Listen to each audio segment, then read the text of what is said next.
இன்றைக்கு தமிழகத்தில் சரியான பரிசோதனை நம்ம ஏழைகளுக்கு சரியான முறையில் பரிசோதனை செய்யாத காரணத்தில் பல பேர் புற்றுநோயால் பாதிக்கிறாங்க.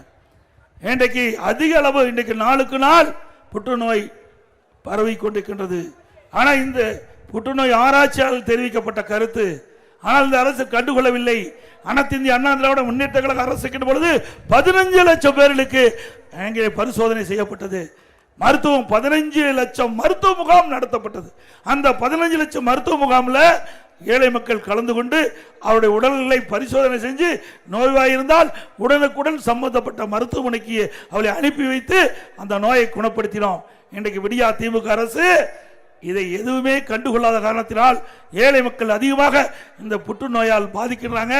இந்த புற்றுநோயிலிருந்து நம்ம ஏழை மக்களை பாதுகாக்க வேண்டும் என்ற அடிப்படையில் அதிமுக ஆட்சி இருக்கின்ற பொழுது இன்றைக்கு சென்னை ஓமந்துரா மருத்துவமனை, ராயப்பேட்டை மருத்துவமனை, தூத்துக்குடி அரசு பொது மருத்துவமனை, சேலம் மதுரை மருத்துவமனையில் சுமார் 22 கோடி ஒவ்வொரு மருத்துவமனையிலும் நான் குறிப்பிட்ட ஒவ்வொரு இடத்திலும் 22 கோடி ரூபாய் மதிப்பில் லீனா ஆக்சிலேட்டர் புற்றுநோய் கண்டறிய சிகிச்சை அளிக்கக்கூடிய அந்த கருவியை நிறுவி ஏழைகளுக்கு அற்புதமா வைத்திய சிகிச்சை கொடுத்த அரசாங்கம் அதிமுக அரசாங்கம்.